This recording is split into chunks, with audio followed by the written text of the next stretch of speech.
tibok sa murang kaisipan.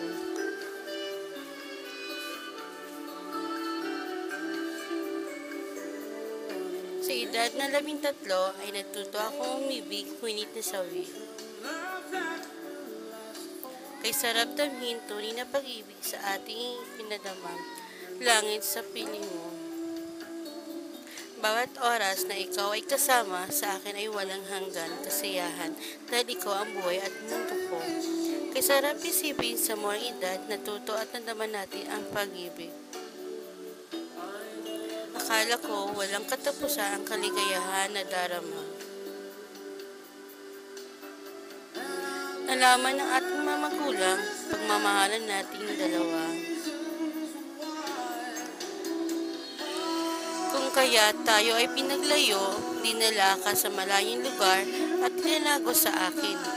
Sa iyong paglisan, iniwan mga pangako na ako ay babalikan sa tamang panahon.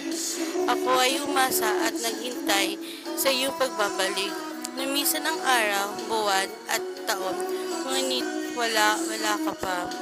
Hanggang kailan ako sa iyo'y maghihintay. Kay sakit isipin, pangako mo sa akin, iyon nakalimutan. O nasaan na mahal ko, pangako mo ako'y babalikan. Kay sakit isipin, pangako mo sa akin, iyon nakalimutan. O nasaan na mahal ko, pangako mo ako'y iyong babalikan. Lumipas sa 5 taon, sugat na iniwan mo ay naghilom. Natutuli ako umibig sa ikalawang pagkakataon, ngunit ikaw ay nagbalik. Bakit? Ngayon ka lang bumalik. Ako'y may kasintahan ng iba.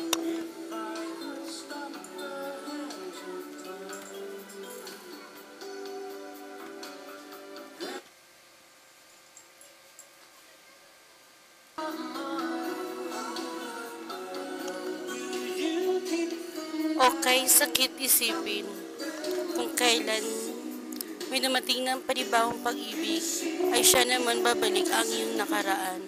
Napakasakit. Ano ang dapat kong gawin? Sino ang aking pipiliin? Yung nauna kong minahal, ngunit nag-iwan sa akin ng kasawian at kabiguan.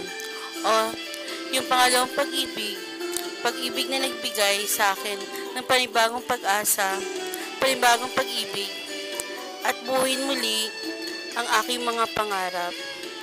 Okay sakit, kay hirap naman.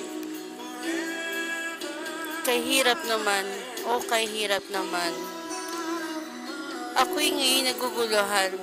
Sino ba talaga sa kanila ang aking mamahalin habang buhay?